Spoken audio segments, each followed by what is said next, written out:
bring out the dance today.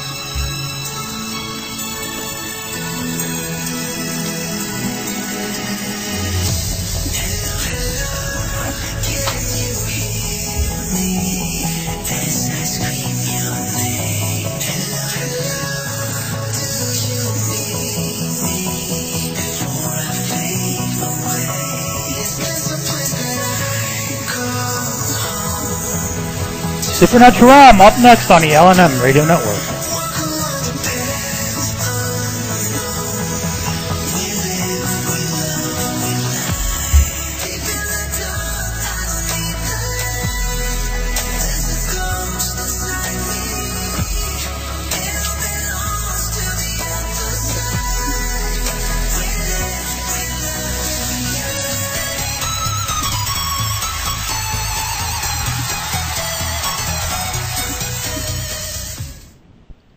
Time to welcome the person that will guide you through the supernatural realm.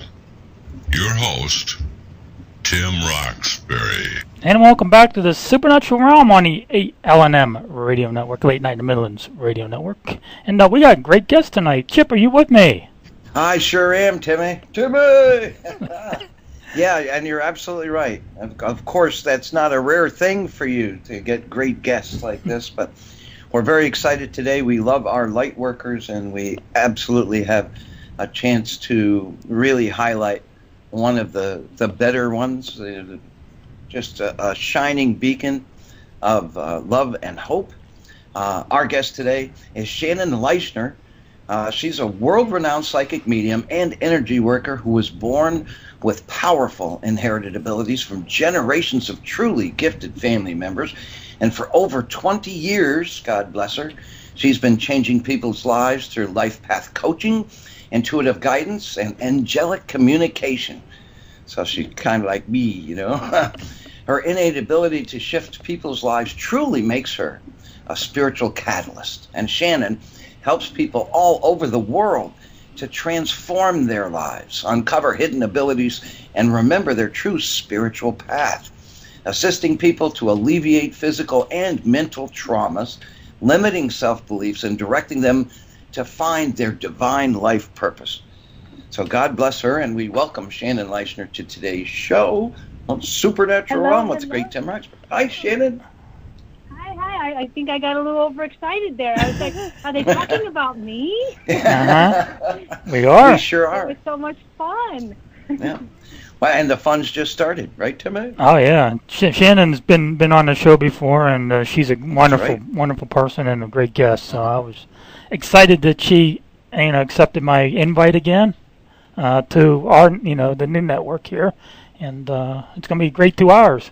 We got a lot to talk about, a lot of areas to cover. So it's wonderful to have you, Shannon. Honored. Thank you. I was just so completely honored that you messaged me and asked me, so thank you so much. You're welcome. So how did you get started with with your abilities? How did you first recognize your abilities, Shannon?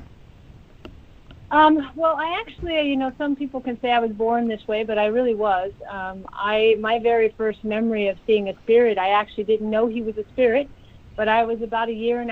I was in my crib, and I won't date myself and tell you how high the bars were on the crib, but I couldn't get out of the crib, and I wanted out of the crib. So I remember this man coming up to me, picking me up, and putting me in my mother's room. And years later, my mother, they talk about their children and how they do crazy things. And she said, I never really figured out how you got out of your crib at night. And I said, Mom, the man took me out of the crib. And she says, what man? We lived alone. Wow. And so that's where the realization that there was something other than what we just perceive as real to be out there. Wow. That's incredible. Yes.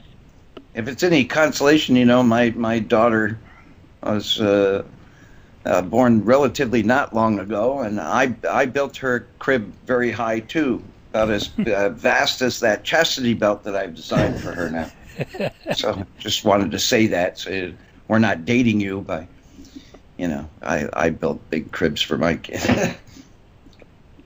Timmy? I think they were very well needed back then, you know. I think they're always well needed, you know. Mm-hmm. It's tough as a parent to really want everything for your kid and to make sure that they're safe, you know. Oh, absolutely. But to answer your question just a little bit further, so I was born this way, but I was born into a family of psychics. So my childhood was sitting watching seances, table risings, Ouija boards, past life regressions, up until I was about 7 years old. Wow. And our house became just like Amityville Horror. Things were happening, bad things were happening, and when I was around 8 or so, my stepfather went crazy and tried to kill me, and it was because of the spirits. He said that the spirits had told him to do it. Mm-hmm. So after that, my entire family said, that's it, we're not doing any more of this metaphysical stuff, all this is bad, you can die from it, so we're done with it. But it didn't stop my seeing spirits. I saw them every day, all day. It was like seeing a person in front of me. Mm-hmm. And after this whole experience, it terrified me. So I grew up completely terrified of it. But I knew that I had a calling because it kept calling me. Mm-hmm. And I knew that there was something I needed to do. And so finally, actually at age 33, I was diagnosed with a serious heart condition. I was given a year to live. Wow. And at that moment, a friend of mine called me who was psychic, and I hadn't spoken to her in a long time. And she told me, she said, we need to meet. I need to save your life. And she didn't know I was sick. And so we sat down together, and she said, you need to fulfill your past. And if you don't fulfill your past, you're coming back. Mm. And I said, well, I'm leaving, so I guess I'm not coming back. And she said, oh, no, you're going to recycle. You're going to have to do all of this all over again unless you fulfill your past now. And that's when I chose to do what I do now. I chose to, if I only have a year, I'm going to dedicate my life to making other people's lives better. And that's what I did. And 8 months later, my heart condition was completely gone. Wow. And I've been doing it ever since. Did that experience increase your abilities? Did your abilities come out a lot more after that? Yes, well, I learned about frequency and vibration, and I actually cognitively said I would like to raise my frequency, and I've been doing so ever since. And in the past 8 years, every couple months I get a new ability, which is fun. Do you think there's a lot of people that shut off and have consequences because they ignore their abilities, like a health issue, so to speak, for example? Yes. I've been warned a couple times by the angels because, I'm the type of person, I want it and I want it now. Mm-hmm. And I'm really stubborn, and it's really hard for them to kind of guide me because I like to argue with them. Mm-hmm. And so I want my frequency raised. I want it now. I want my abilities. I want it now. And they're going, wait a minute, you don't understand what you're asking for. And actually just recently I've asked to have abilities that I remember having in other lives.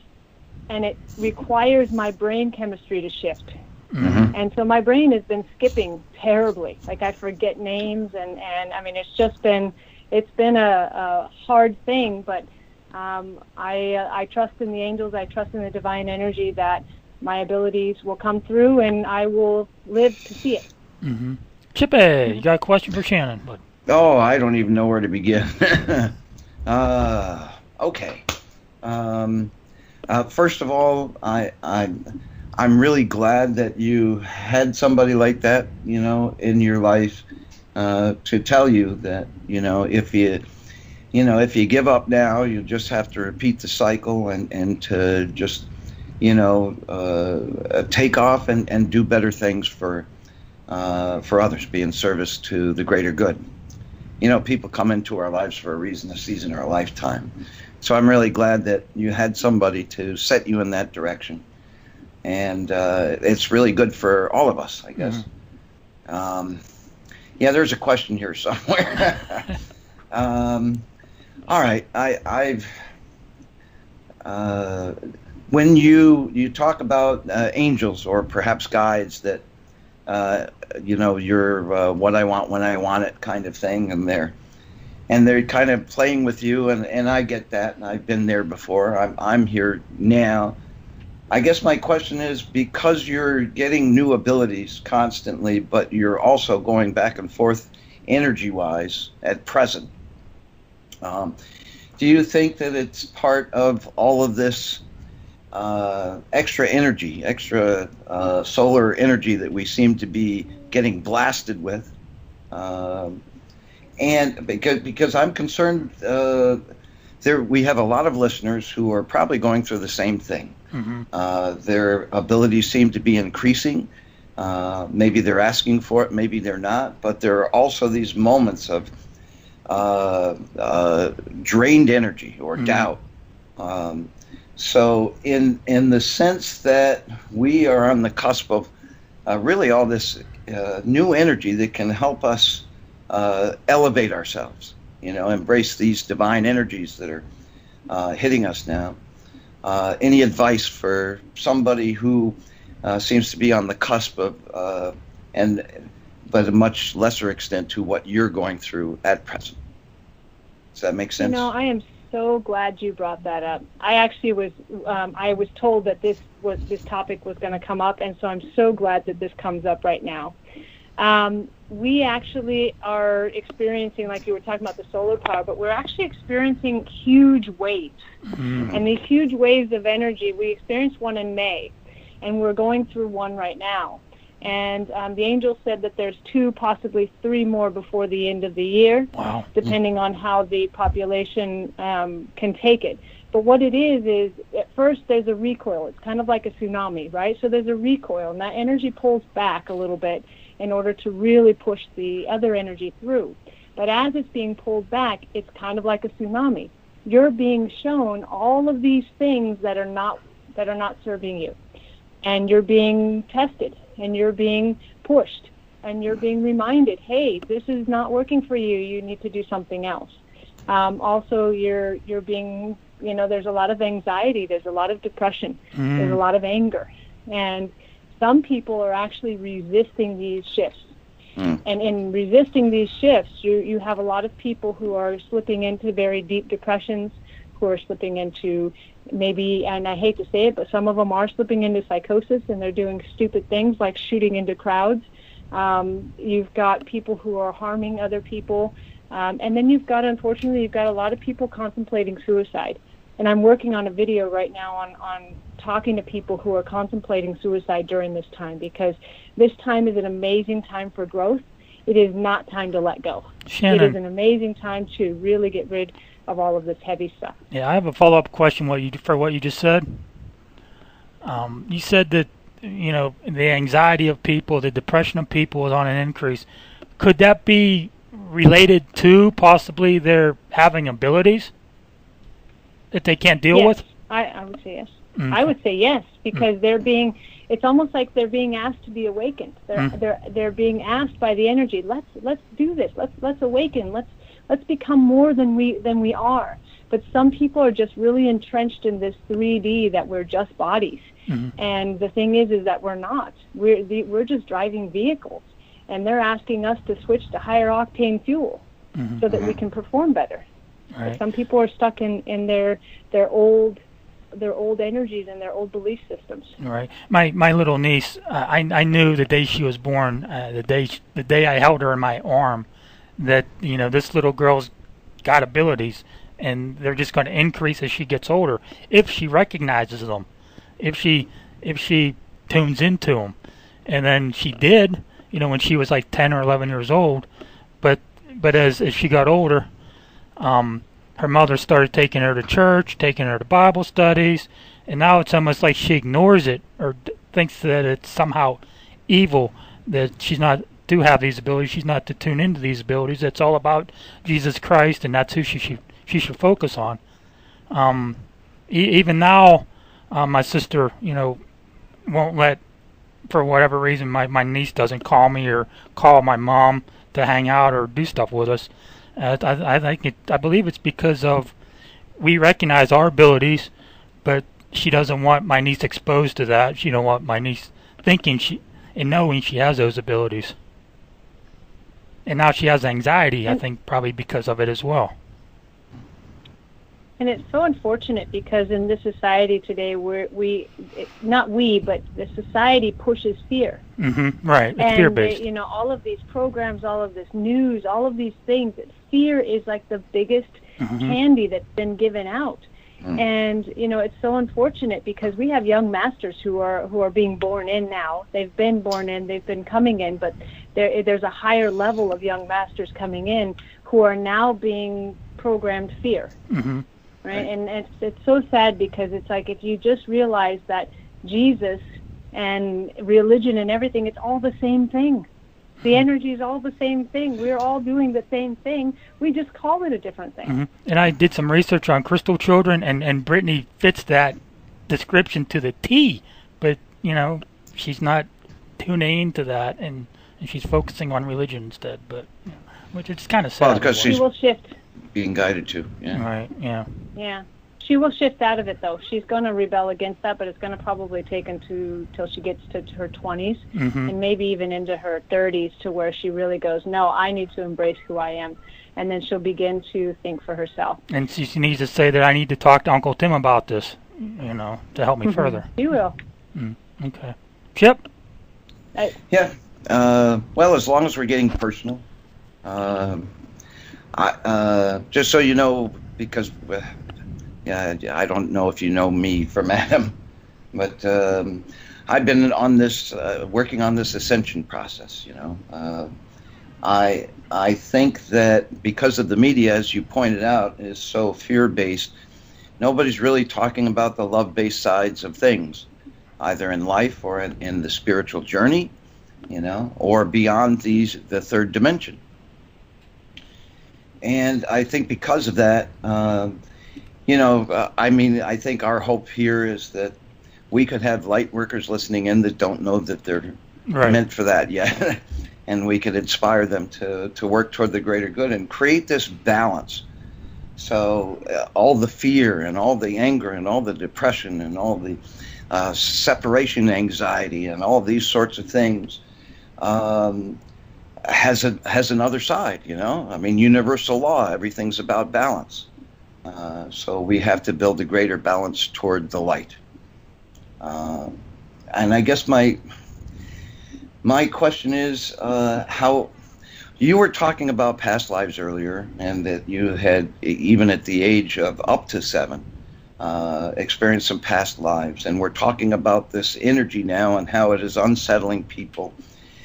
And part of this growth for those who are really working toward it, or even in the back of their mind doing that, is some of these past lives have to resurface. It's part of not just our past through this lifetime, but our past through all of our lifetimes.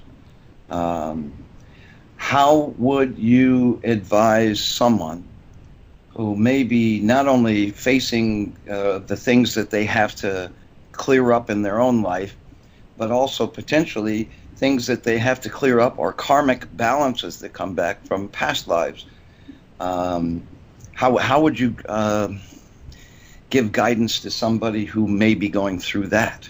It's kind of a tricky question, but one that needs to be asked. I hear you, though, because there are a lot of people that are now dealing with old karmic stuff that they've actually brought over. Somebody had once asked me, why is God punishing me? And I said to them, God doesn't punish. All right. God, you are the one who chose to fulfill your whatever karmic contract, or fulfill this energy.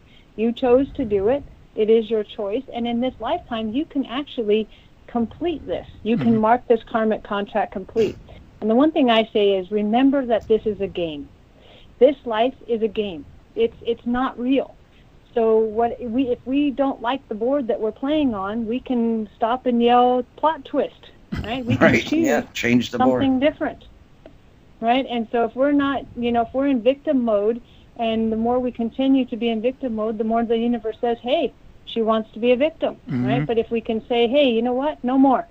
Today I take my power back. And that is what this whole thing is about taking our power back and really realizing who we are. To understand that these are bodies, these are not who we are.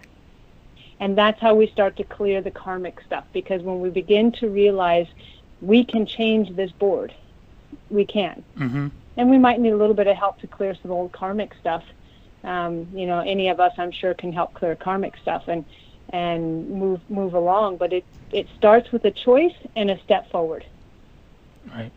I have a lifetime question about lifetimes. Oh, you go, Timmy.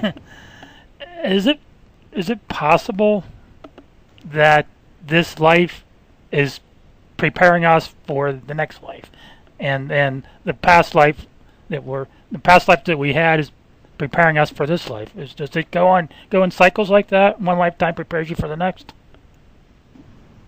I believe yes. I believe that they all kind of piggyback on each other, and our spirits are very path oriented. Mm-hmm. They have goals, they have plans, they have things that they want to accomplish.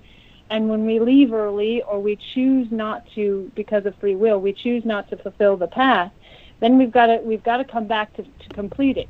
Mm-hmm. And so we'll keep doing it until we get it right. We keep doing it until we get it right, unless we choose something else. And I think this whole thing is about learning, and is about evolving, and about how do we help other people, and how do we change what we have pre-programmed or predetermined to be, and how do we shift it into something more positive. Do you think everybody has abilities, some sort of abilities? He gets bred in humanity? I believe yes. I believe that, as spirits, these abilities that we talk about in this body are nothing. They're like breathing. It really isn't an ability over there. It just is. Mm-hmm. And every single spirit has that. But they decide, as the spirit decides how much of that level are they going to bring over into this lifetime. So how much are they going to allow for what they have to come over into this lifetime to help? And then you can always choose to bring in more as well. Mm-hmm. Chippy! All righty. I'm going to shift the topic just slightly, and I've got a question that really is more speculative. My personal journey, I've worked in paranormal for decades now. Had some mediumistic abilities, which I had shut off temporarily, but they're starting to get reawakened. And you've had very different experiences than I have. I just wanted to say that I personally have never had a negative encounter with spirit, but I didn't have it from a young age. And I got these abilities really kind of almost in the July of my life, not the January or February. But because I've never had personally a negative encounter with spirit, but you have, and it's been a part of your path to turn that around to help others grow. This is my question, because my encounters with some earthbound spirits have been very positive. They've been protective, and so I vowed to speak on their behalf to represent the earthbound spirits or crossover spirits that are benevolent in nature. And to me, it seems like the majority of these encounters have been benevolent, with other people that I've worked with, as long as they're treated with benevolence. And a lot of times, malicious intent is something that's misdiagnosed, So even though you have been horrified in your childhood by spirit, and this new path that this psychic, really said if you don't do it now, you're going to have to repeat it. I ask if you think that too, even though you've had these negative encounters, that the majority of spiritual encounters could in fact be benevolent. Would you agree or disagree with that, judging by your lifetime thus far and your experience? 100%. Okay. 100%. Because, the one thing that I think I've said is we must get through our fears, right? Mm-hmm. And I have a very true understanding of the balance of the universe now.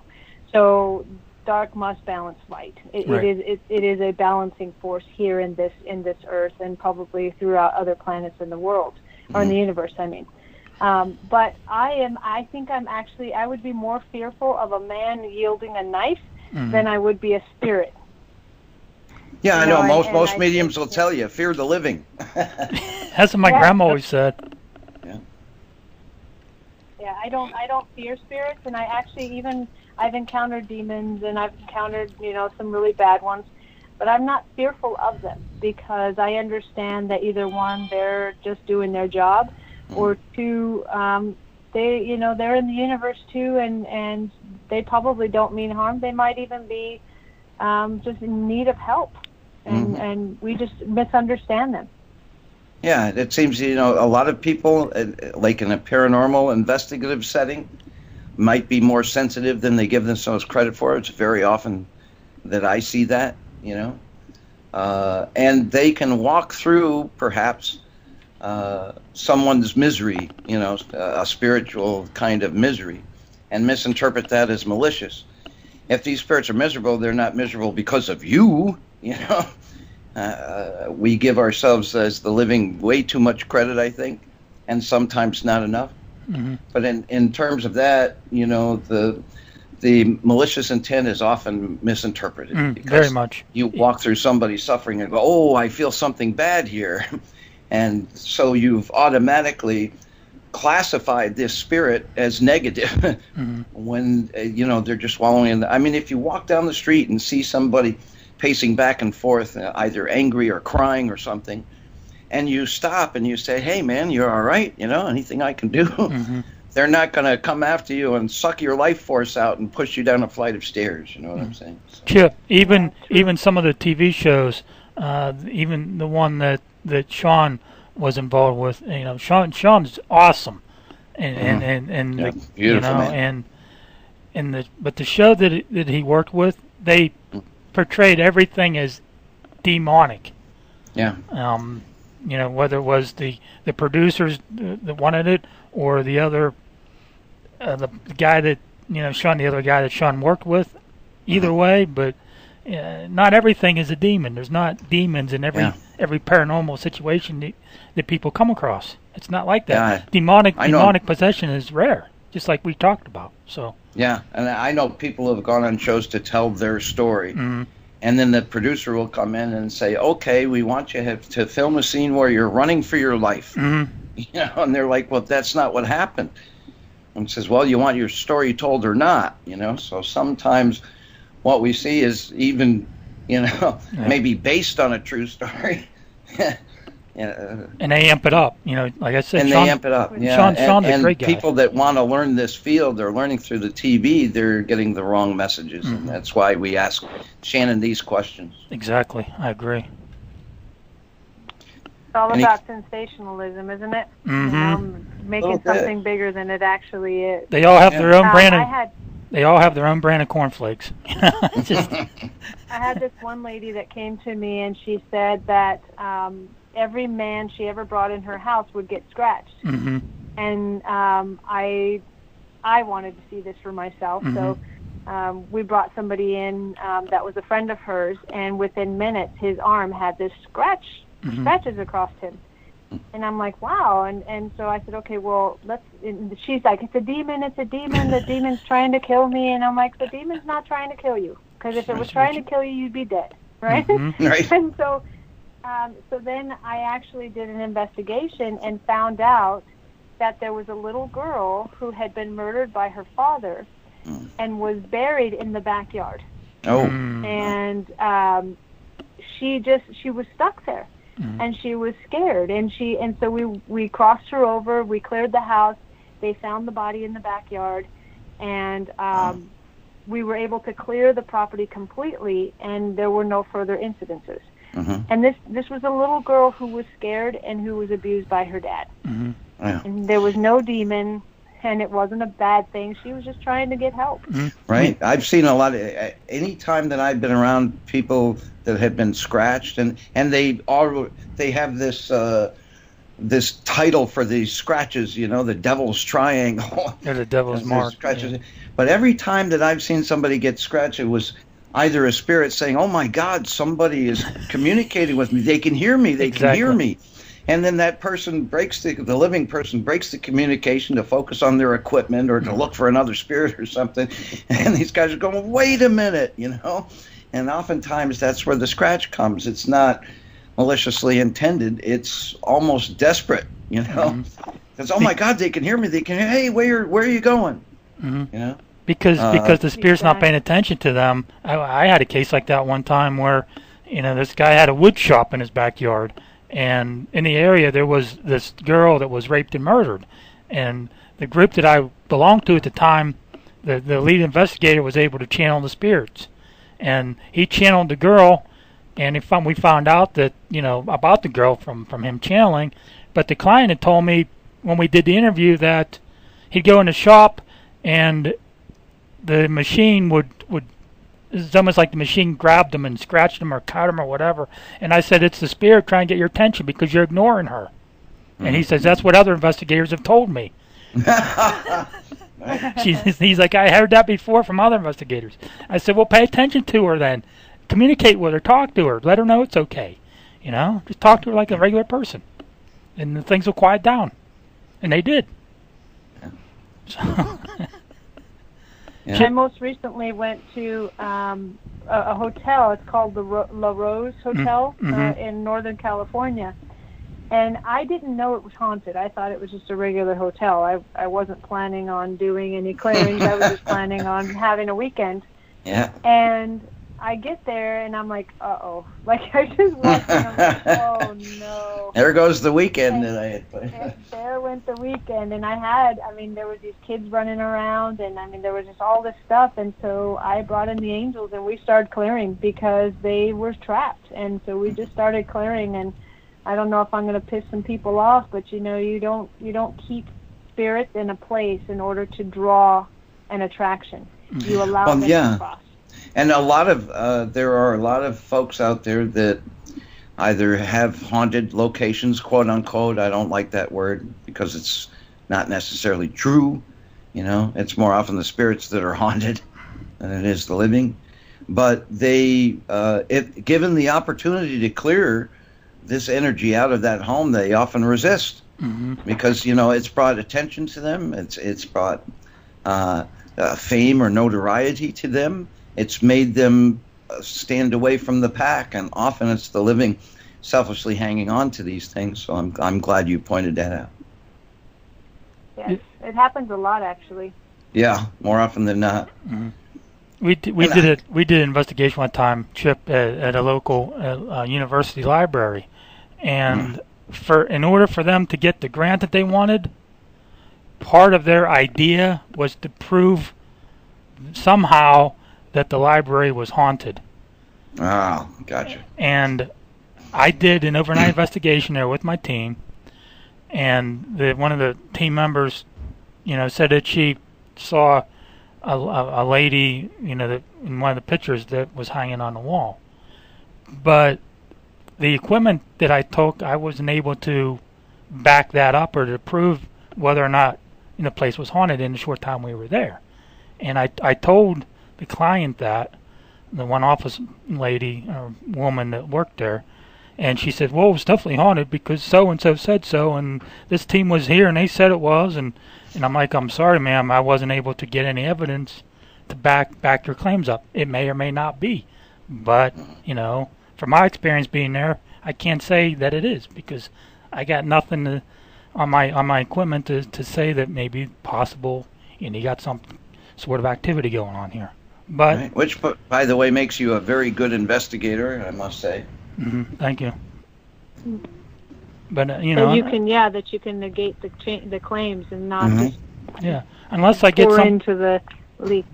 Right. Unless I get something that's credible, like a photograph or an EVP, or sounds or something moving, I'm not going to say a place is haunted or has activity. I'm just not going to do it. Yeah. Well, it's a disservice to everyone. But the important thing is, like you, me especially, I'm a great believer. But you can't walk into an investigative setting, especially if there's a lot on the line, which is more often the case than not, to automatically point to something and say, aha, It's like that Mercury retrograde thing, you know. If it wasn't Mercury retrograde, it'd just be my computer shutting down. But if it's a Mercury retrograde, aha, it's that Mercury, you know. Yeah. So I don't want to go into an investigative setting and you know, an insect blips out of the corner of my eye and I'm going, ghost, you know, because you can't do that. You have to be skeptical, especially if you're a believer, you know, because otherwise you're doing the investigative process itself a disservice, let alone everyone involved on both sides of the rainbow. All right. But it worked out that they were somehow able to prove that there was a haunting there, and they were able to get their grant and stay in business. But, you know, that wasn't because the power of a self-fulfilling prophecy and a grant at stake. Right. I mean, if they couldn't prove it, they'd lose the money. Right, exactly. So they're going to find a way to do it, you know. But at least you did the right thing, and bless you for that. And that's important to especially people who, you know, are curious about doing investigations in the paranormal world. Even though we're kind of shifting from psychic ability, I mean, a lot of paranormalists are more psychic than they give themselves credit for. But the real good ones, like Timmy here, you know, will tick every box. You know, make sure that, you know, there's an alternative answer for anything that looks like a hit. You know, a positive thing. You have to be skeptical. You have to balance that stuff out, because it's really about the science, you know, more than anything else. And, you know, that's the real thing about being in the investigative world. You know, you have to do the investigation the service. You can't let your preconceptions, you know, stand in the way, and that's a very important thing to point out. And with my empathic abilities, I honestly, I didn't sense or feel anything supernatural there. You know, it's just an empty building. Yeah, and it's really a disappointment. Yeah, exactly. It's like, what? It's like Shannon's weekend got blown for the exact opposite reason. You know, she goes to this hotel expecting a nice weekend away, and it's like, oh boy, here we go again. Exactly. But you know, you guys make a really good point.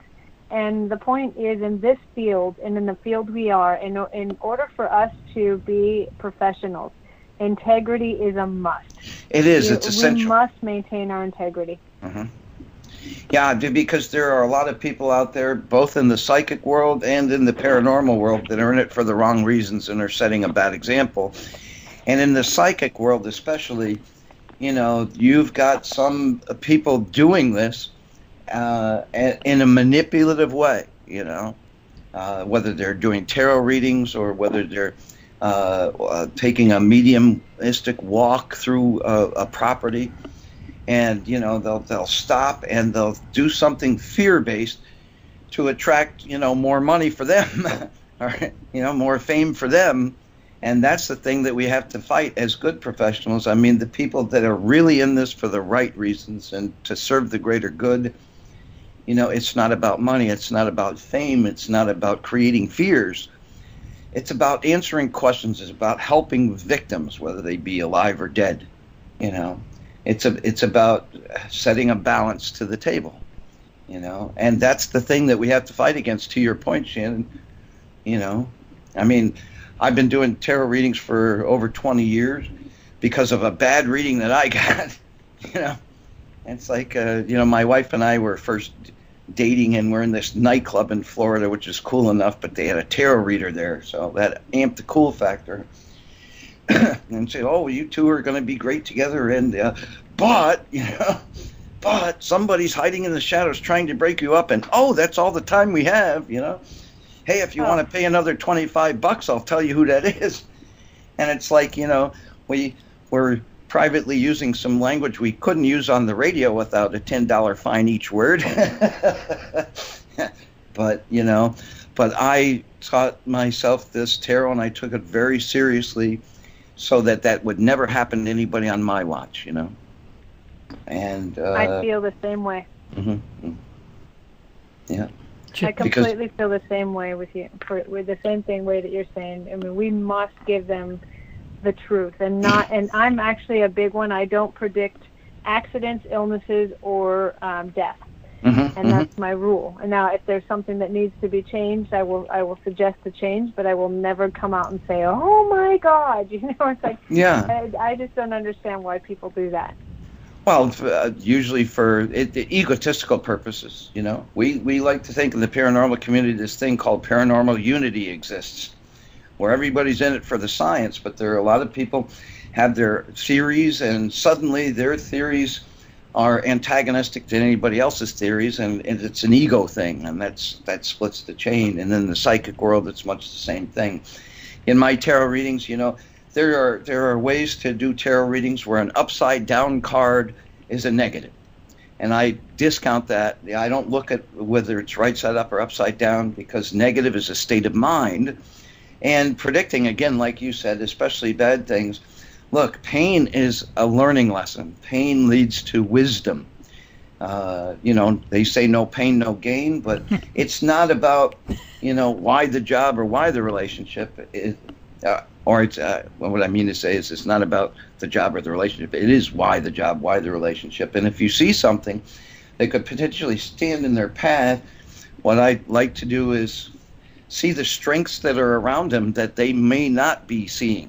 You know, even if it's beyond the three-dimensional plane, that they can use to their advantage to, if something good comes or bad comes, because life lessons come in both flavors. They're really good and really bad, you know. But people only think about the bad ones. But you're right. You know, it's an opportunity. It's not a roadblock. You know. Is that kind of accurate? 100% I agree with you. And I did the same thing. I do tarot for parties. I don't really do tarot cards other than that, other just for parties. But I always tell them, I'm not going to tell you anything negative. If there's something bad here, then we're doing it as an opportunity for change. We're not going to do it or a lesson learned, but we're not going to do it as an, oh my God, watch out next week, right? Yeah, right. I don't. Yeah, I'm not into those type of things. Yeah. And bless you for that. Yeah. And the other thing is that, you know, I have, and I'm sure that you guys have this too, but I have some clients that don't like what I tell them.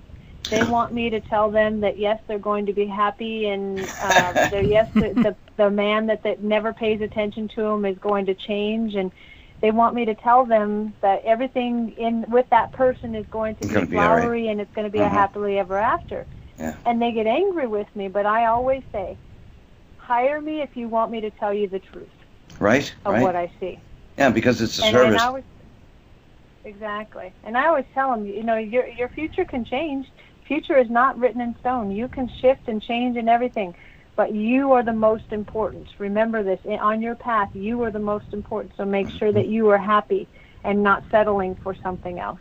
Yeah, I get that too. But more often than not, you know, they're not asking the right questions. You know, they have questions that they're asking that really have little to do with the questions they should be asking.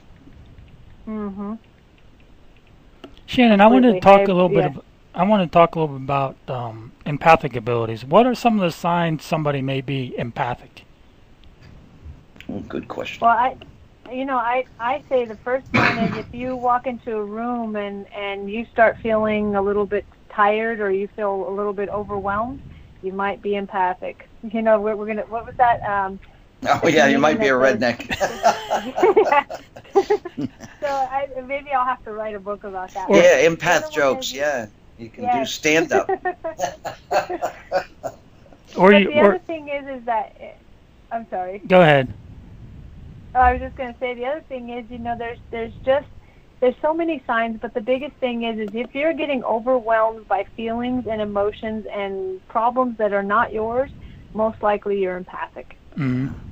Oh, to feed on Timmy's question, because it's an excellent question, and Timmy and I are both, you know, empathic, but there are points in our path where we are so empathic that we can barely leave the house.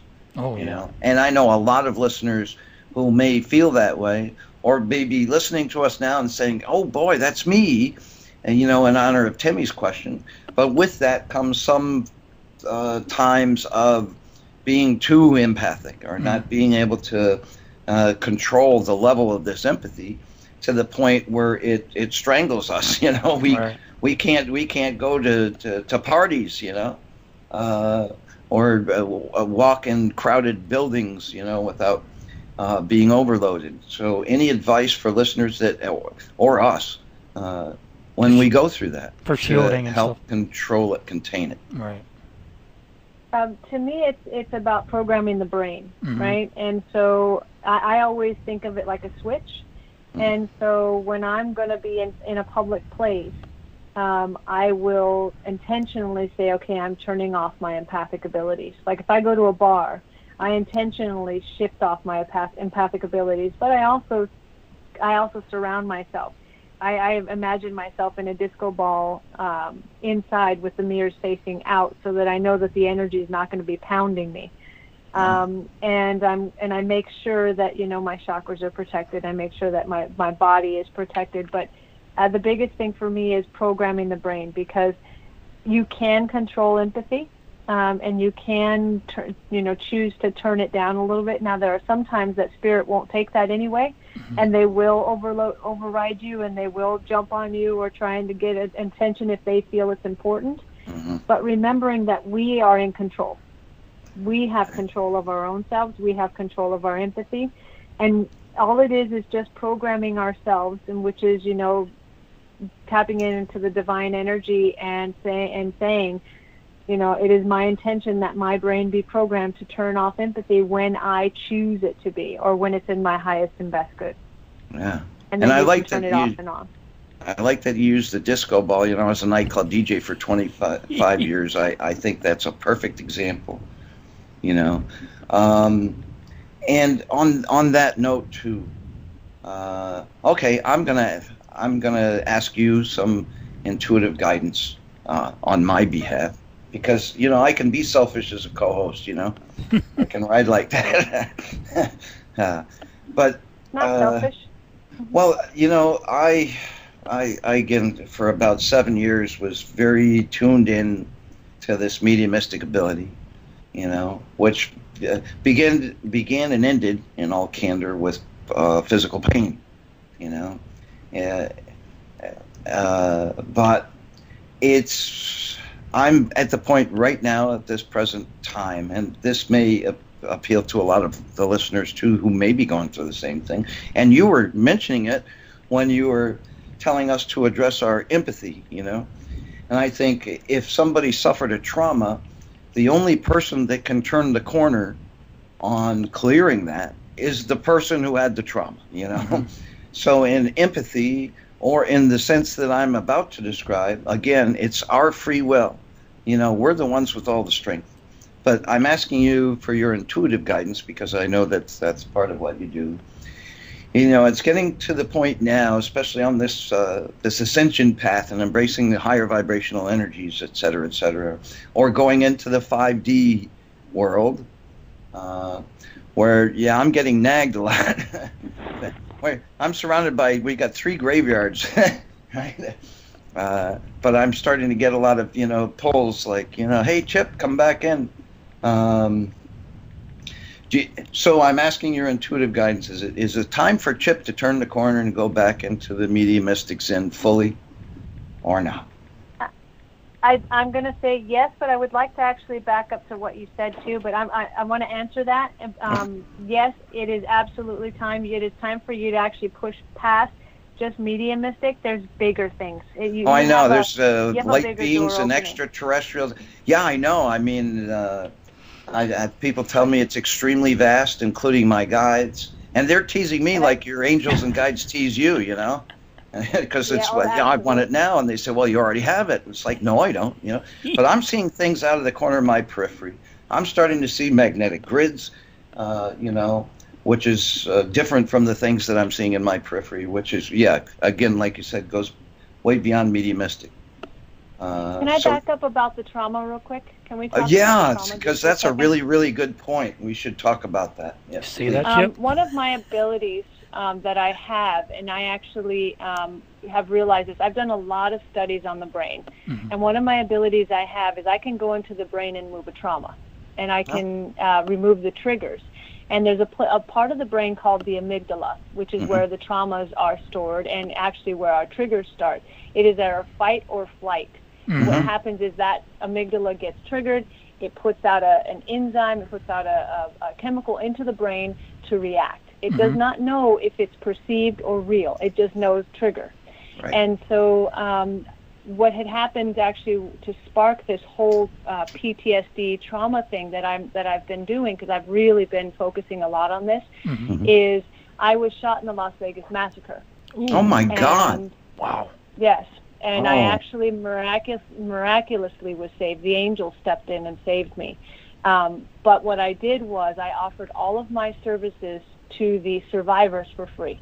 And I wanted to help them with their PTSD, because it is the worst thing in the world to watch people die in front of you, especially when there's blood everywhere. Oh, wow. And it is not chosen to die. So right? you were really there? And you were actually there? I was really there. Wow. I was one of the last people out. We were carrying bodies into the trucks. It was extremely traumatic. Holy crap. And so... yeah, so what I've done now is this has actually pushed me into a field of studying the brain and PTSD. And now the ability had been awakened. It was actually awakened right before the Route 91 happened. But after it happened, it really went into effect. And the angel said, this is what you need to do now. You need to help these people, and your focus will be helping people with trauma. And so I have this ability where I go into the brain, I communicate, if you want to say it like that, but I communicate with the amygdala and figure out where in the brain we need to begin to remove these triggers and to move out the trauma. And so it's very important that people deal with trauma. And it is really, PTSD is one of our biggest, hardest things that people are getting hit with right now. Yeah. Shannon, have you had your abilities amp up since the tragedy? Oh, completely. Yeah. It feels like 100-fold. Wow. And things are just coming left and right. It's like that's why you were there. That's why you were not killed. Yes. And it became a huge part of your path forward. You know, and you have to be in a horrible place like that in order to be able to guide others who have been in situations like that. I've never seen anything like that up close, thank God.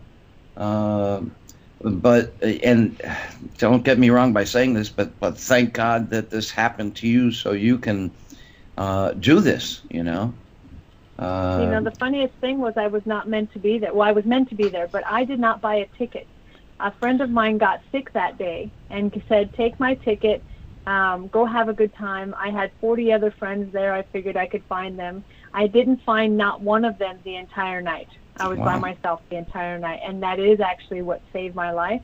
But where my friend was hanging out is where the most head wounds happened. Oh, so geez. she could have died. So, and we have had many conversations, and I said, "I'm so glad it was me and not you." And she actually said to me, she goes, "Yeah, me too." Oh. So, but, it happens for a reason. Everything does. And I questioned it for the first month or so. But then I just pushed forward. I said, no, this is something that we need to address, and we need to help as many people. Shannon, was there just one lone shooter, or your psyche tell you something different? Oh, this is one of those questions. I'm going to say there was more than one. Wow. That's what I was feeling too. I'm going to also too. venture to say that a lot of people have said that and not made it to another day. But I'm going to say, I'm just guessing that there was more than one. Just on air, I'm guessing there's more than one. That was my feeling with the whole thing too. It wasn't just the one lone shooter. There's no way possible he can get that many rounds out and injure that many people. There's no possible way. Even with an automatic weapon? Even with an automatic weapon, right. Yeah, because there's too many directional things that happened. Okay. Can I ask you a question, again, based on PTSD and trauma? Because, Absolutely, yes. Look, I'm a big psych guy, I was huge into it in college, and didn't go into the field because I saw how the field was treating people in this culture, in this society, and my question to you regarding trauma and PTSD is to address folks who look at people who have been through a trauma and tell them, just snap out of it, just get over it. Or even the person themselves having endured a trauma, that they say, okay, well, I'm gonna deal with this until the new year, and once the new year hits, I'm over it.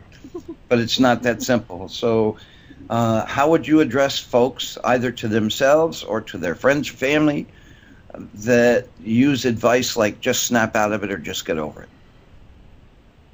Well, I actually had someone tell me that. Someone said, it's been 2 weeks, get over it already. 2 weeks? And I'm like, 2 weeks and get over it already. And then I had someone say, your trauma is causing me trauma, get over it already. And I'm like, wait a second. Wow. I am sorry that I'm causing you trauma. Allowing you to play the victim off of my bad incident. Exactly. It takes, you actually either, you need to get professional help, or you need to find someone who can do the energy work to get that energy moving out. Do the work, and the biggest thing I can say that has helped me is do not allow fear to hold you back from doing things. So I went to my first outdoor concert this weekend since the event. Oh, congratulations. Good for you. Congratulations. I believe that. Yeah, I was a little nervous, but I did it. I said, you know what? I am not going to allow that incident to run my life. Mm-hmm. And actually 2 days after the event, I was out in public. Wow. And 3 days after that event, I went to the club where all my friends were, and they were having something special for the survivors. And so for me, it is get back on the horse as fast as possible. Mm-hmm. Did you happen to get any premonitions of that event before it happened? Yes. Oh, really? Actually, 2 months before, I'm laying in bed, and all of a sudden I feel this burning, searing pain in my stomach. Oh. And I started to have a panic attack, and I look down at my stomach, and I'm transported to a dark parking lot and me leaning up against a metal object. Wow. And I look down, and I can feel my organs being destroyed, and I can see blood and feel the warmth of the blood just going down my body. And there is a woman in my vision that is dark hair holding the wound, saying, don't die on me, don't die on me, and she's saying this. Well, my conscious self is yelling, I've been shot. The person that I was with that evening said, well, you're a healer, heal yourself. And I'm like, oh, you're right. I'm a healer. I can do this, right? So I separate myself from the vision, but I'm watching it, and I pull the bullet out. I watch my organs heal, and I continued up until there was just a red mark and a burn on my stomach. And actually, it was a little bit of an indentation. But physically, even after the vision, I had pain. I was in pain for a couple weeks after this vision. A vision, yeah. And I was thinking, oh, I just hit a dimensional. Like maybe my dimensional self got shot and I needed to help her. Mm-hmm. But 5 minutes before the shots started, I all of a sudden started to see where I was. Oh, the vision. Oh, my goodness. Wow. And in your vision, the woman who held your wound and said, don't die, do you think that was an angel? Oh, no. She was actually there. Yeah, so I started to make my way towards the Mandalay Bay. I was in the front of the stage, so I needed to get I needed to get out, and that was the easiest way out, was towards the Mandalay Bay. I was still in the venue, though. And as the second round of shots hit, I heard, you're going to get hit. You're going to be okay. You're going to live. Right? And so all of a sudden I hear this high-pitched noise coming right at me. And I knew it. I knew I was going to get hit. And when I got hit, it felt like a bowling ball. It just, like I was punched in the stomach. And I could feel the burning, and I could feel something going in. Everything went in super slow motion. It was like, I don't know if that was like high gamma or what it was, but my brain, everything went slow. And at that moment, there was this amazing bright light that appeared, and the bullet flew out. Wow. So it flew out of my stomach. Wow. And the girl that I had seen in the vision grabbed me, put me up against the metal object, started pulling off my clothes to help me. So she was actually there. And I'm looking at her going, oh my God. Yeah, so she was actually there. Okay, I got a weird question for you based on the premonition and the thing that actually happened. It's kind of an odd question, but an interesting one. You had a panic attack after you had this premonition. Yes. Did that panic attack, was that stronger than any kind of sense of panic you might have had when it actually happened? Odd question, but but you know what I mean. Completely. I was not fearful at all. I actually, even after being hit, and thank God what happened was as it flew out, the heat of the bullet cauterized everything, and it went out. So I had no open wound. And so I was running through the field with bullets flying, helping other people. Wow. So I had no fear until the end, and then all of a sudden my body just collapsed. Like as soon as I was the last one out, my body just collapsed and it wouldn't work anymore.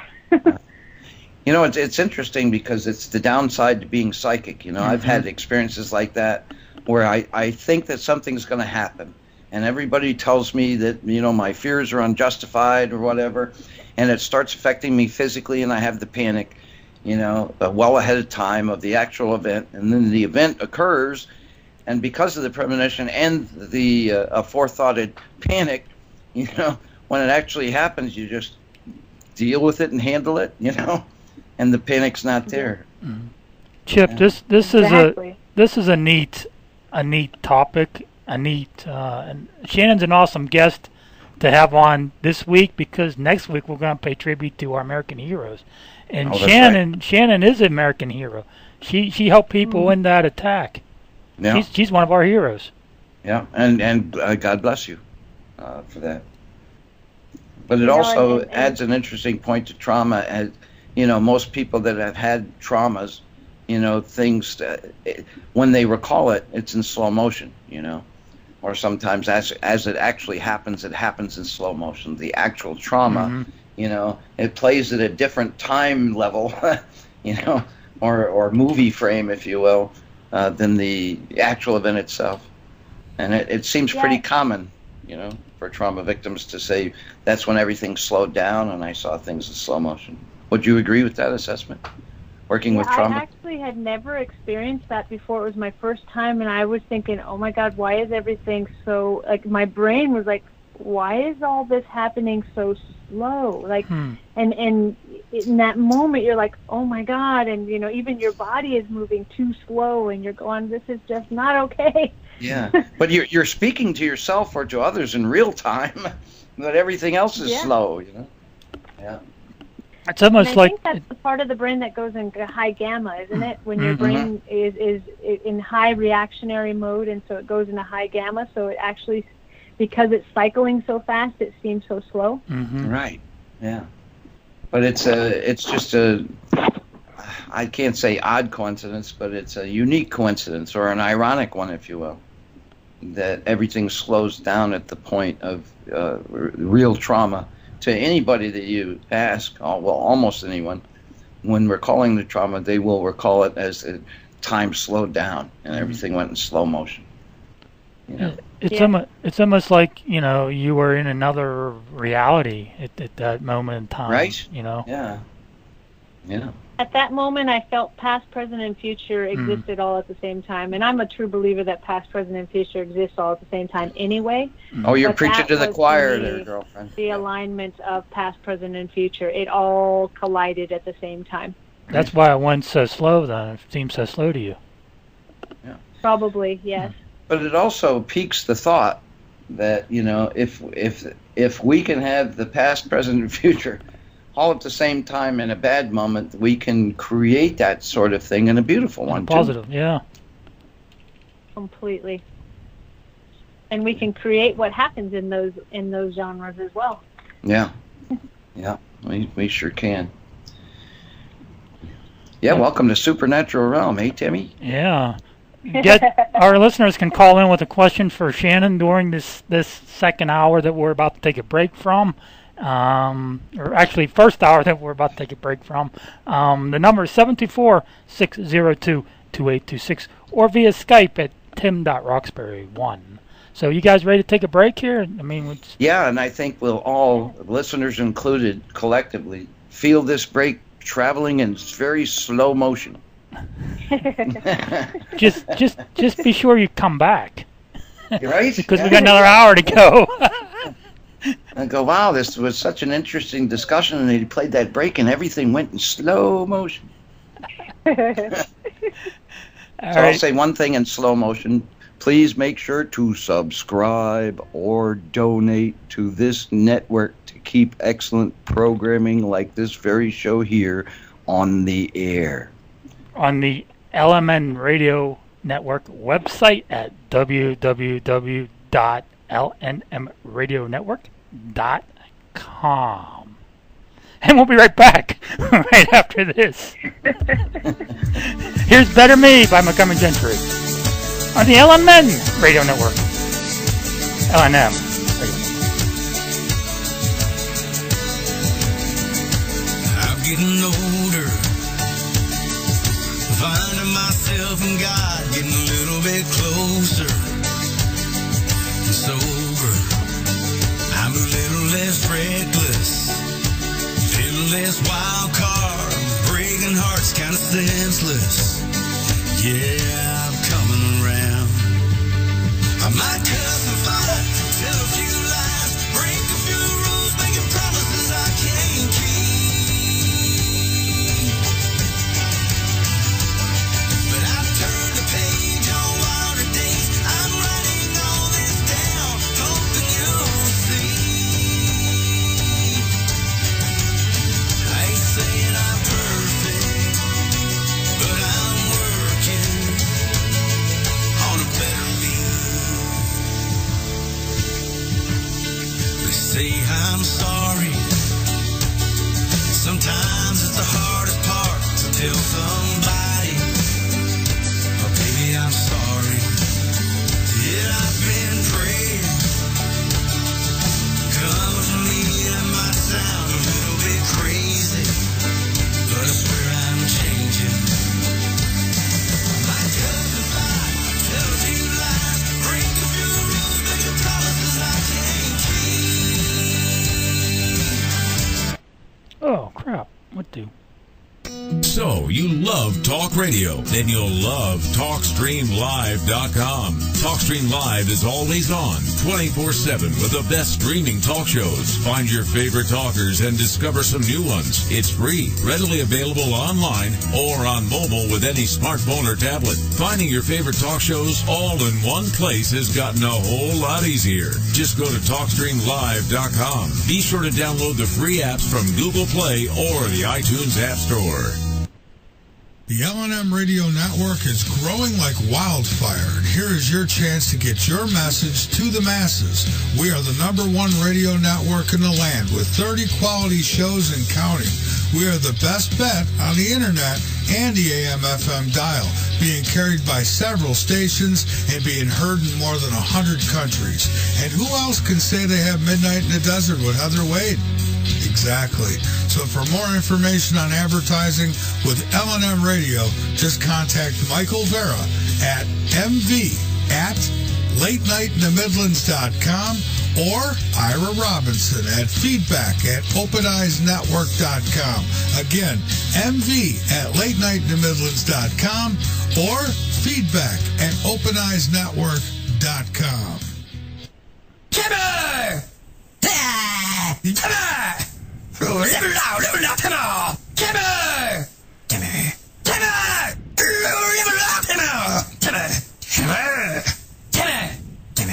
Timber! What was that? I don't know, man. Well, folks, Yeah. we are back. We're back baby. to real time, normal speed now. Like Thomas Fusco says, we're back, baby. We're back, baby. Indeed, and we are thrilled to have with us the wonderful Shannon Leischner. You can find more about her, by the way, on her website at shannonleischner.com. Shannon is Shannon. Leischner is Leischner. Be sure to register your copy of Sam and that's at www.spatialaudio.com. So much more about this You'll very, feel warm very and wonderful and special squishy lady inside once you do. Timmy. Yeah, I just played something on deck on my Sam Deck A. For some reason, it played by itself. But anyway, it's that Mercury retrograde thing happening. Yeah, still, actually it's going direct now. And in Virgo, I think, the sun in Virgo. So should be relatively good to people that are in service to others or to the greater good, at least for another week or so. But this is, kind of the energy of get the work done. You'll realize the power of your efforts as long as you make the efforts. Yeah, Chip, you and I were talking with with Daryl and them guys before we come on air, and I am so happy to be here on the Late Night in the Midlands Radio Network. I don't know how you feel. Me too. Yeah, thrilled to be here. Awesome. It's not only an honor to be on this network, but it's one big happy family, and it's very refreshing. Not that I've ever been treated poorly by any network I've been on. I've always been in good standing with them, and they with me.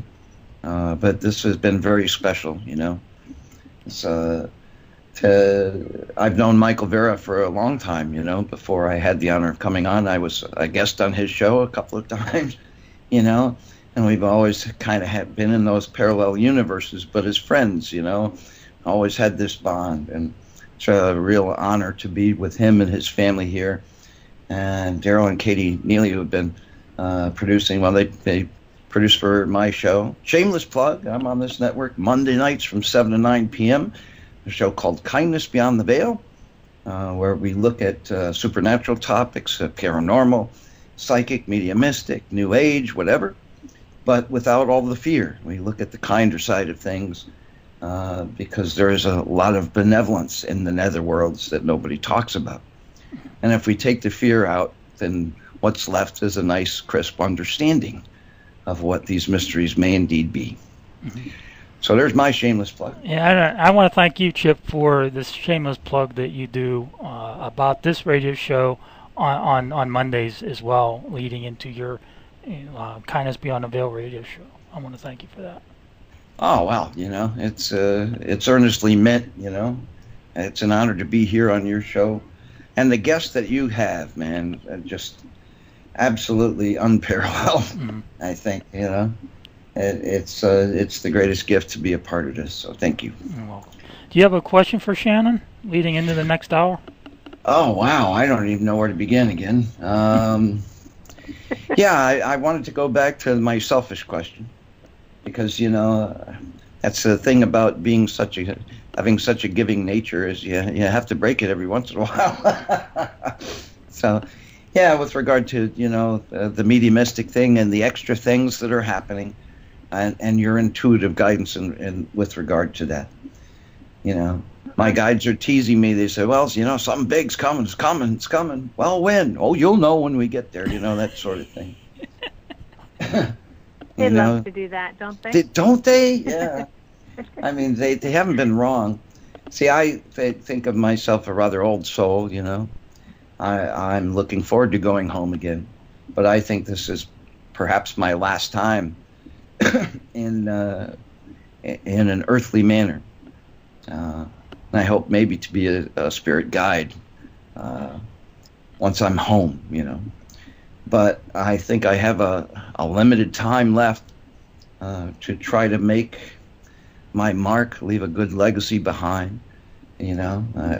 I like to speak on behalf of spirit in benevolence, and show the benevolent side of things, and extraterrestrial worlds, and psychic worlds, and supernatural worlds, magic worlds, star seeds and earth angel worlds, and things of that nature.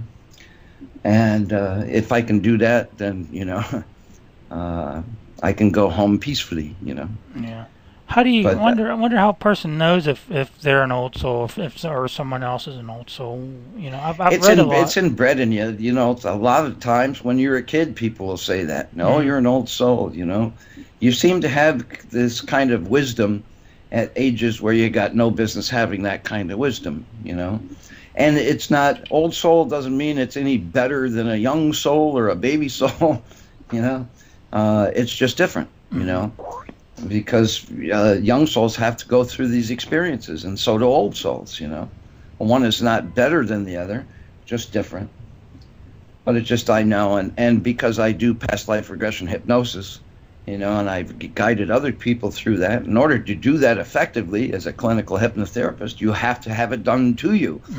Oftentimes, you know, you recite it to yourself on tape, predicting the times where you're going to go deep and the times where you're going to start experiencing things, you know, and these pauses that you have to make, you kind of have to know ahead of time that this is your pace. It's a very difficult thing to do, but it makes you a better hypnotist in the long run. But you see things with other people going through these past life regressions, it's a very healing thing, you know. You can answer these questions that have haunted you your whole life, you know. Why do I hate my sister so much? Or what, you know. Why does Daddy always treat me like crap? You know, I mean, it's just not that that's me, but I'm just saying, to cite a very general example. And sometimes, you know, your past lives, when you experience them under this situation, it fills in a lot of blanks, and it's a very interesting thing. And we are talking about this day and age with all this higher vibrational energy at our behest. You know, it's there for us. It's there for the taking. All we have to do is recognize it and grasp the big brass ring of higher vibrational energy, you know, this divine energy that is available to everyone, no matter who is the divinity that you personally follow. You know, it's there for you, and it's a beautiful thing, you know. But again, with the things in my periphery and the things that the time shifts and the things and colors and stuff that I'm starting to experience, whether I'm up for it or not, are things that I wanted Shannon's intuitive guidance on, or just her general sense. Okay. Well, I have to say, first and foremost, in order to be amazing givers, we must be also amazing receivers, because we have to know how to receive in order to give. So I think that when you ask, it's not about being selfish, it's about taking care of yourself at that moment. So all good. Thank you. But as you spoke, I was asking your higher self, you know what, and there's a lot of secrecy. There's a lot of, I'm not going to tell you, but I will tell you this, you know. So what I do see and what I am hearing is there is going to be a big event that you are going to be doing that's actually going to almost like catapult you into a different realm. So you'll be either invited to an event, or you're going to be doing an event, performing an event or something, but you're going to wind up helping somebody, healing somebody, or doing something in that aspect that's going to catapult you somewhere else. I do see healing. I do see that you need to be working on healing, because besides the mediumship qualities, you have so many other abilities. There's huge energy that comes out of you, and I can see his huge energy that's coming out of your hands. And so there's a need to begin to push that energy. Are you getting headaches? No, that's the one area I don't have pain in. Because what I see, and the reason I ask that is because you've got a lot of energy coming in, and your crown is just a little bit closed. So you might want to take care of that just a little bit, so that you can allow for the rest of the energy to continue to move. Okay. So there's a little bit of blockage up on the crown. That's why I was asking about headaches. But I do also see that there's a little bit of tightness running down your back. So there just needs movement of energy. That all that tells me is you're not pushing enough energy out. Okay. And so there's a need to kind of like, you know, we don't recycle the energy, we push it into the light, and more energy comes into us. So it's not this circular movement. But in that, I do see that you'll be doing more healing, and if you're going to be using all of your toolbox, because you've got a very large toolbox. You'll be using all of it in the next couple years. You're really going to be getting into bigger stuff that you haven't quite yet imagined that you would be in. Mm-hmm. But I see also, and this is very cliche, so I'm just going to say it and then move on from it, but I do see you writing. There is something that you're writing, but it feels to me instructional or helpful. Like it's not going to be like this. I mean, it could be an autobiography or whatever, but I do see that you're going to be telling people how to do something. Okay. So it's going to be a helpful type of thing. And then the other thing is I don't know if you've got a TV show coming up or if there's something, but there's something about publicity. There's something about getting out there a little bit bigger and really kind of pushing out there a little bit more. But I hear 3 contracts. So there might be 3 people with you or something, but there's something about 3 contracts. Wow. Road trip. Well, any movie producers or film producers or TV show producers that are listening, did you hear that? Hey, Chip, I'm telling you, man, road trip. We got to do it. Road trip. Yeah, that's right, buddy. North Carolina, here we come. Yeah. Now, that makes sense. And oddly enough, I have been advised more than a few times. Because on my show, I bring guests on that are personal heroes of mine, that have done something that had changed the way I've thought, or voices that I think should be heard that aren't heard enough, or very loud voices that, we don't have enough insight into their soul. So, oftentimes I'll like trade readings with them. I'll give them a tarot reading and they can read me. And I had some advice to close the energy down a little bit because I was expending out so much that I wasn't doing enough for myself. And that's why the crown is tickling at the moment.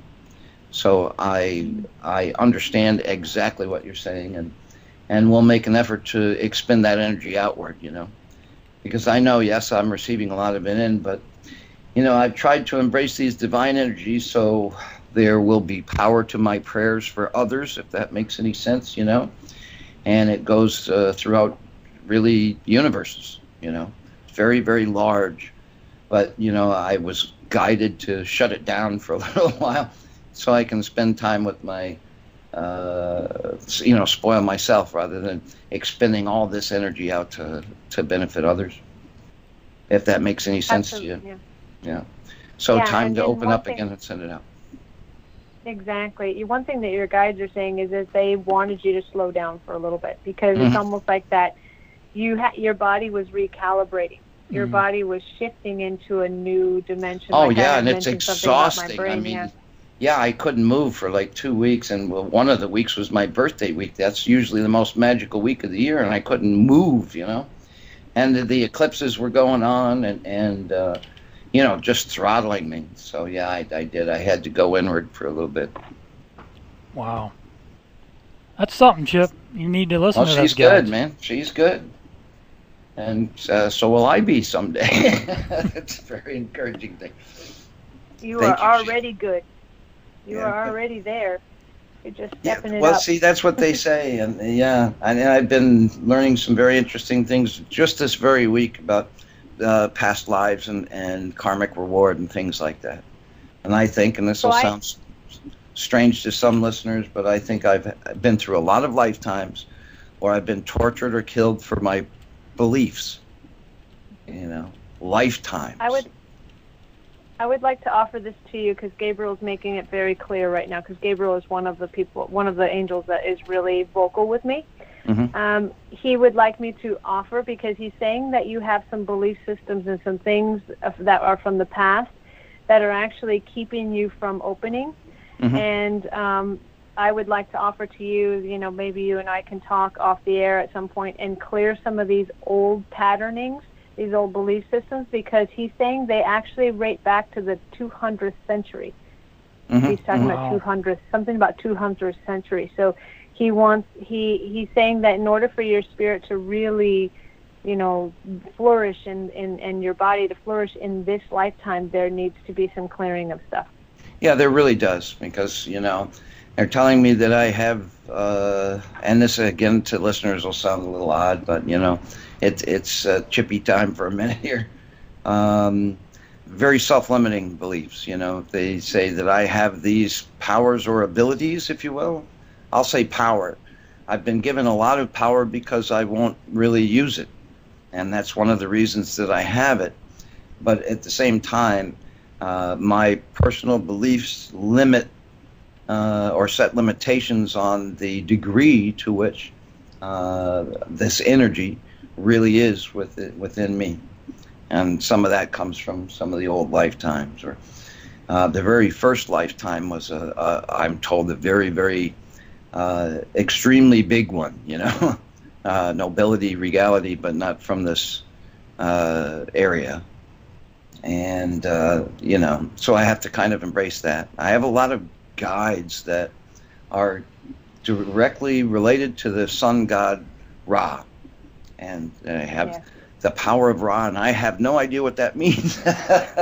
It's not on the internet. But yeah, I think there's a lot of self-limiting beliefs, you know. Timmy and I, we get along so well because, you know, I think or just like all the listeners that I've ever met on either this show or my show on Mondays. The one thing I can generally say about the listeners is they're always much better than they give themselves credit for. Mm-hmm. But that's applying to me now, and I have to clear that. So thank you. I'll trade you a tarot reading, you know, if you want. Yeah, let's do it. All right, cool. Just remember the 200th century, because that's, for some reason, he keeps reiterating that, so there's something extremely important that needs to be cleared from that. I don't know what that entails at this moment, but he's saying 200th century. Okay. Wow. I'm writing that down. Yes, and we'll explore that. I'll meditate on that tonight. All right, Timmy, I think listeners would like to hear a little bit more about general things and not me, so I'm going to pass it over to you now. Shannon, thank you. Shannon, what are you getting off my abilities? I've been told, some things, and see if you maybe get those as well.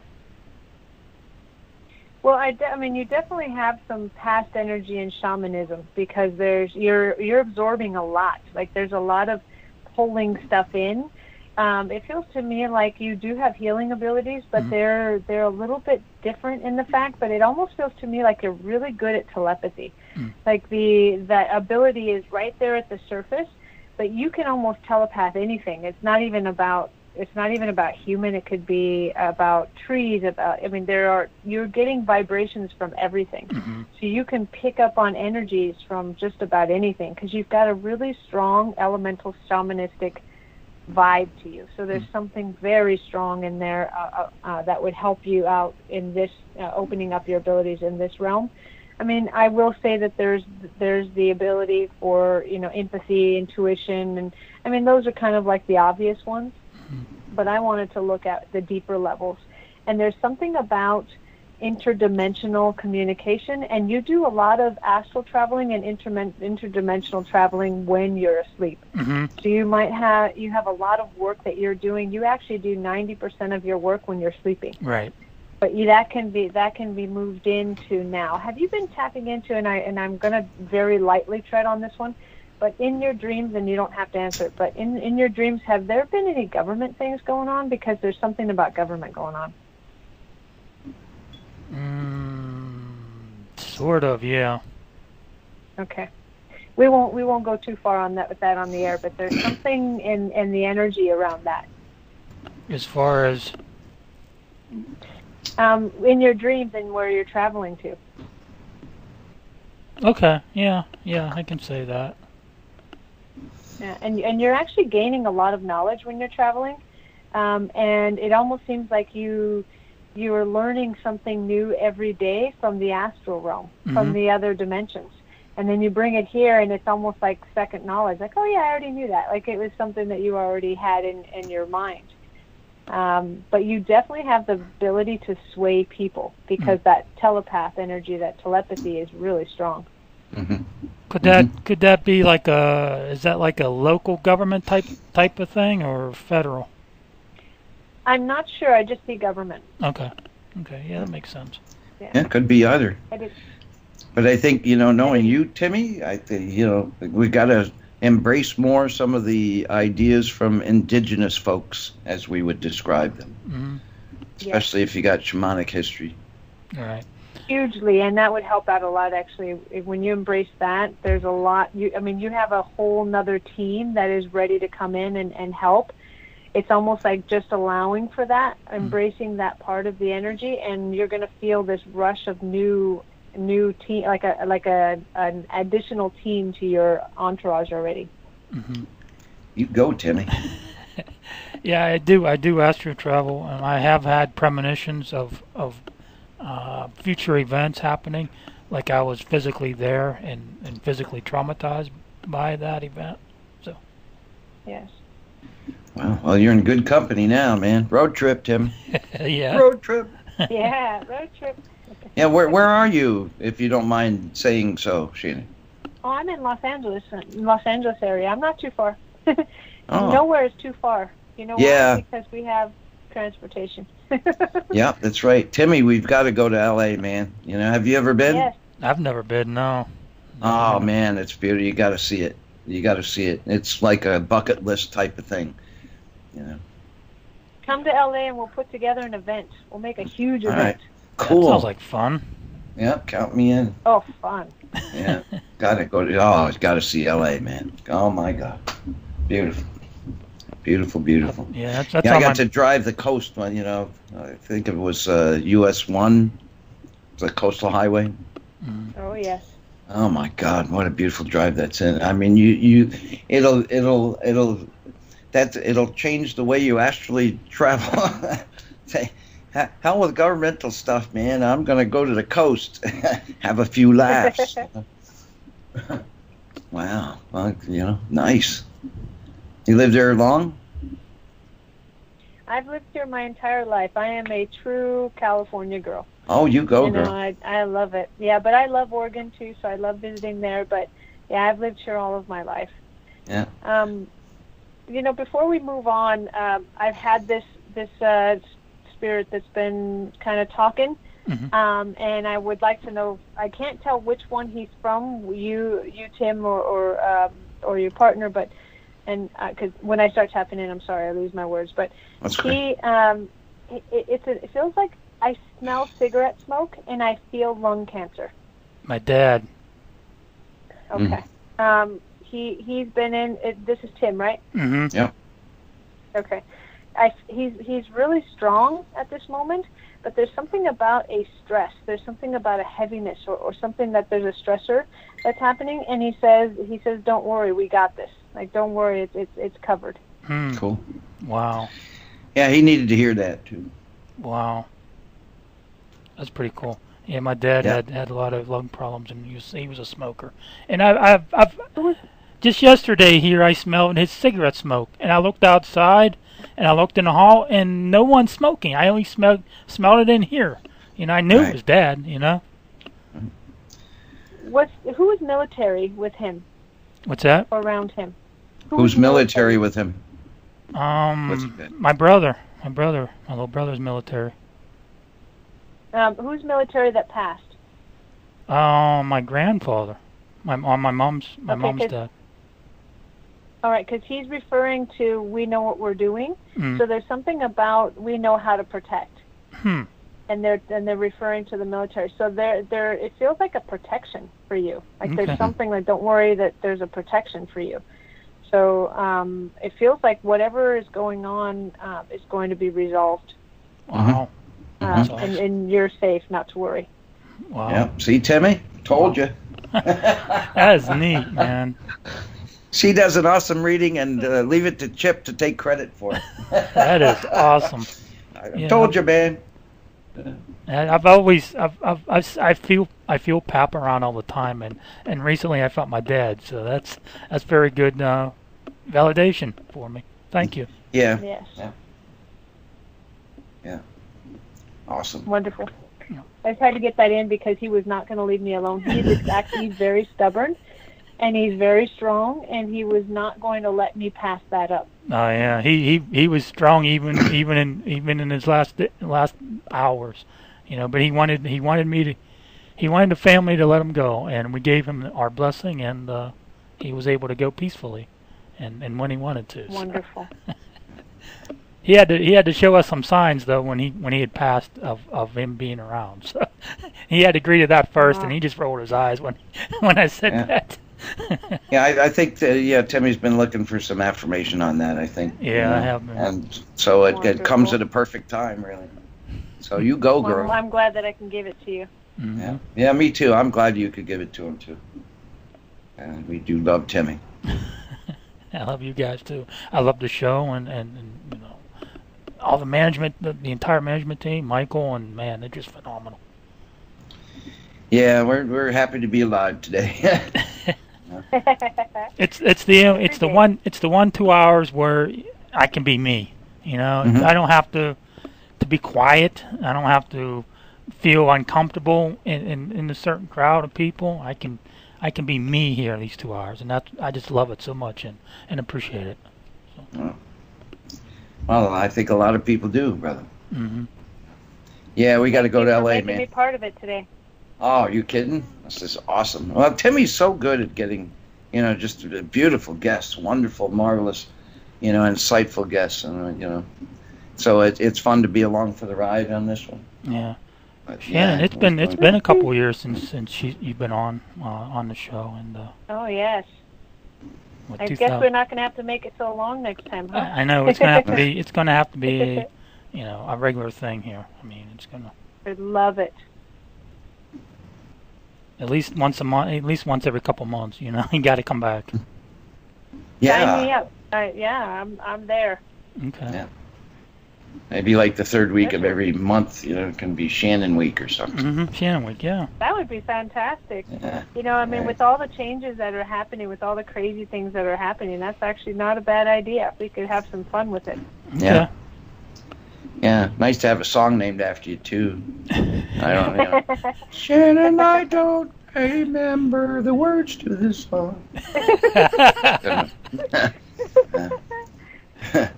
Wonderful. Yeah, I was alive when that song came out. I'll say it out loud. Shannon, is there anything that we didn't talk about that you'd like to get across to our listeners? Nope. Because we got about 20 minutes here left. Are we going to have anybody call in, or is no one's calling in? No one. Everybody working. Yeah, no one has called in yet. I think they're so mesmerized by what we're talking about. They figure, yeah, these guys are asking the right questions. Yeah. You know, I have a lot of people ask me, how do I find happiness in life? And, you know, I truly believe happiness is a choice, but I also believe that everything is energy. And if we look at society today and we look at people who are trying to control everything, and I'm not even talking about government, I'm just talking about us. We work so hard to control everything. When we try to control, we are the most out of control. And so as we are, you know, working to control everything, we are actually harming ourselves and harming our progress. Yeah. When we let go and when we really decide to go with the flow of the universe, things happen. And I'll give you an example. I heard, be prepared to travel. And I wanted to know where, because I'm a parent and I have to know. And the angel said, don't worry about it, just be prepared. And so for now, I decided, you know what, I'm not going to control this. Where the divine energy will have me and needs me in the highest and best good, I am there. I have people say, well, where are you traveling next month? I don't know. And I'm like, and they're saying, well, Timmy's in Pennsylvania and I'm in upstate New York, so you know you can come to the East Coast. I would love to come to the East Coast. Don't tempt me with a good time, because I will be there. But the great thing is that, you know, when you go with the flow of the universe, it's when the universe begins to bless you. It's almost like you get out of your own way and you allow for things to flow. Everything is energy. Everything is a flow. And I think a lot of us put conditions on our happiness, you know, and including those in control. I mean, anything that gives us pleasure is considered naughty or sinful or nasty, or they have conditions to it, you know. Or if you find pleasure too often, then you're some sort of addicted to it. And, you know, hard work is good, but, you know, having fun isn't. And so it sets a lot of people up to either put conditions on their happiness or not believe themselves worthy of it. You know, I mean, life is like a picture, and we look at that picture and say, what's wrong with this picture? But, you know, you can find happiness easier if you seek happiness. You know, we always better find what we seek after. So I think that's excellent advice, Shannon. And you know, what you said was interesting, and then I'll cut it off. But we do need to work hard, but we need to work smart. It is more important to work smartly and intelligently than it is to work hard, because we can kill ourselves working hard and get nowhere. Right. Yep. Very rich. Yep. Yeah, it's the story of my life, really. Yeah. I'll tell you, nobody grows up and says, "I want to be a crack whore when I grow up." You know, and so it's a hard life. You know. No naughty pun intended on that. But yes. No one tells Chippy to sell his body, but sometimes he has to make money, right? Well, yeah, you know, man's got to do what a man's got to do, you know.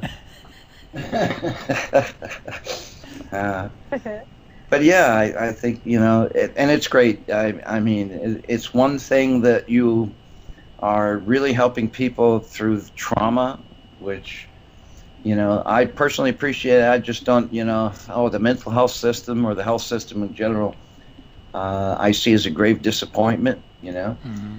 I don't know if I'm qualified to say that, because I've never been a doctor, but I've sure been on the receiving end of a lot of bad ones. And so have a lot of people, and it concerns me that they not only don't treat a condition like PTSD, they further label it. Right. And to me, any label that somebody smarter than you that has a big diploma on their window, you know, tells you that you're a certain thing, it feeds a self-fulfilling prophecy within us to say, okay, I'm a diabetic now. Okay, I'm a Crohn's disease victim. Okay, I have fibromyalgia. Okay, I'm bipolar. You know, and that doesn't help heal anything. It's like those medicines they give out where the side effects are worse than anything that they treat you for. Yeah. Well, you may not feel your blood pressure so bad, but you'll be dead in a week, you know. And if you do, you should really call and complain about it, you know. So, you know, we are thankful that really good and really qualified people such as yourself, you know, are bringing a different side to all this, really, with the pure need to be in service to others, be in service to the greater good, help heal people where others fail, you know, and we got to thank you. Thank you. Yeah, I've been working actually ever since Route 91, which is the Vegas incident. I've been working with counselors and psychologists, and I even had a psychologist call me and say, how do we shift our paradigm? Because what's happening, and this happened to me, and I was told, go to counseling because I had PTSD. I go to counseling, the counselor asked me, okay, what happened? So now I've got to explain to her how many dead bodies I saw, how many people I saw dying, and all that kind of stuff. So I relived the whole thing. She looks at her watch. Okay, it's time to go. And I'm going, wait a minute. You just opened up Pandora's box, and you're not giving me any tools. Oh, well, we'll talk about it next week. I said, you know, if I weren't as stable as I am, I wouldn't be here next week because of what you just opened up. You know, and I'm not bashing counselors, but there really needs to be a healing tool, a healing environment. You don't just leave someone half-baked and say, okay, see you next week. That is not okay.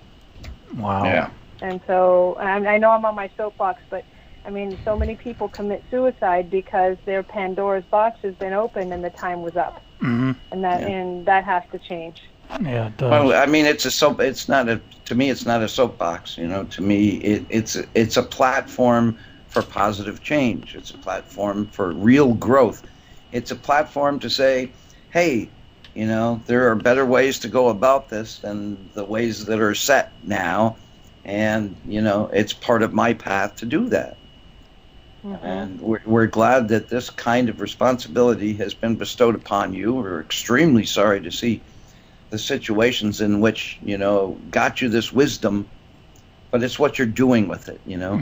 And it inspires others who have suffered trauma to say, well, instead of being angry at everybody and wanting everybody to feel my pain, you know, maybe I can turn this around and see what happened to me and utilize it to help others that are going through the same thing, you know, but in unique and different ways, because in this society, you have to think outside of the box in order to get anywhere now. Exactly. But the box has to be opened, and there has to be healing that is far, far outside the box. And that's where the best healers are right now. That's where our light workers are. And that's why, we're really happy and honored that we get to highlight the work of such wonderful light workers such as yourself. And we thank you for that. And I'm sorry that you had to go through those experiences, but it's what you're doing with it, It can help change minds, which is a very important thing that our current system is not set up to do, really. And doesn't want to do. Right. Doesn't want to do it. We got about 10 minutes left, and Chip, I want to get this out there before we run out of time. But next week, man, we're going to have a phenomenal show, as well as this week was. But next week, we're going to be talking with retired NYPD officer Frank Mara, who was first responder, who was working the day 9/11 happened. On 9/11, because next week's show falls on the 11th here, so it's a major salute and a beautiful thing. We're gonna pay tribute to our American heroes. We're gonna pay tribute to Troy Gentry, who had passed away almost a year ago to the day, which is September 8th. We may or may not get a phone call from Eddie Montgomery. I'm just throwing that out there because I talked to his son, and he said he would relay the message to Eddie to possibly call in and give a shout out to all our American heroes. That may or may not happen. For those who may not know who Eddie Montgomery is, why don't you tell them? He's one of the lead singers of the duo, past duo, and the band now, Montgomery Gentry. Eddie Montgomery is going to call in and possibly give a shout out next week. It's not definite, but it's possible. Yeah, sounds like fun.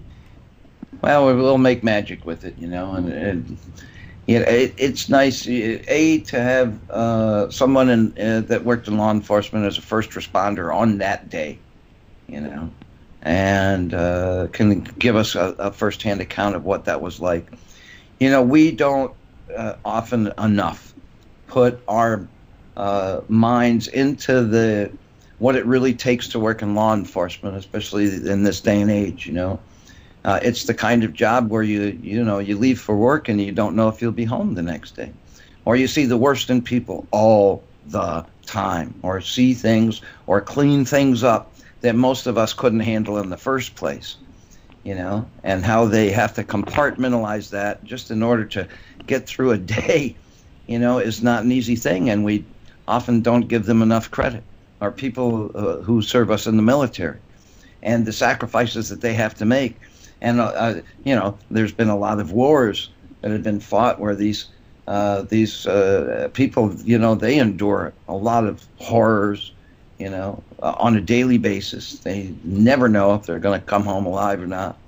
And they come home and people are jeering at them, So we have to honor both the people in law enforcement, especially on the anniversary of 9/11, and we have to honor our military and thank them for their sacrifices, instead of, jeering at them or bringing up, one or two that did the wrong thing, So, it's going to be a special can I add day. To that? Please. Is it okay? If anything, I know that in 9/11 it happened and people, did a lot of conspiracy theories on that. But after Route 91, do you know that the victims were called and had death threats because people said that we were actors, and that the people that died didn't really die. There was only rubber bullets, and shame on us. Wow. For acting. There were people that couldn't leave their houses because there were people threatening to kill them because they were acting. And it's disgusting to me that something so horrific could happen, that these horrible things happened, these amazing people died, and there are people out there that threaten death upon someone who's already been victimized, who's already been hurt. I've done that with school shootings too, and I don't understand that. Hey, I like my conspiracy theories too, but I find it, very, very hard to believe, if not soulless, that actors were hired to portray killed children in a school setting, or the victims of 9/11, you know. And I know some people are guided to that belief, and, you know, I'll respect them for their beliefs.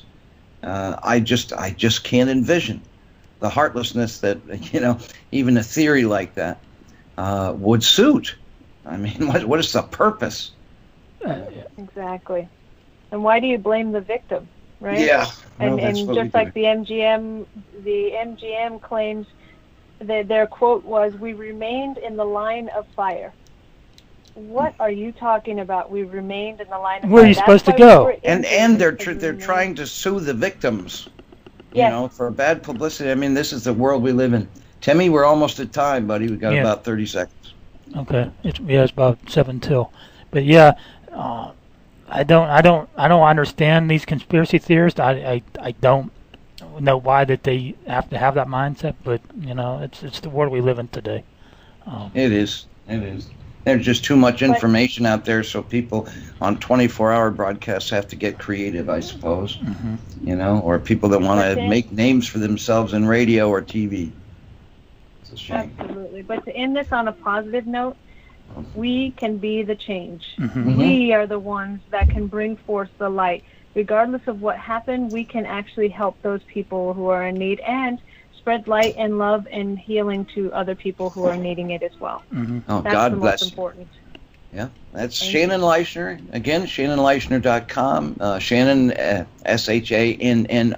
Leischner is Leischner. ShannonLeischner.com. Look her up. Or you can look us up in order to get the correct spelling of the name. And just put a .com after it, you know, and you're all good. And be sure to tune in next week when we have Frank Mara on as our guest. We're going to give a shout out to all our American heroes because it is the anniversary of 9/11 2001. And I'm going to thank Shannon for coming on the show, and we will give a shout out to her next week as well because she is a hero. She's a hero because she helps save lives in Las Vegas. She truly is. It truly is. It's really been our honor to have the audience with you today. And, yep, that's all I'm going to say because, Timmy, I think you got to wrap it up, buddy. We thank you all for listening here on L&M Radio Network. And this is the platform for positive change here. This network is. And don't forget our YouTube page to subscribe and listen to all our podcasts and our shows and everything will be put up there after the show tonight. So be sure to subscribe to that as well. So. Yeah.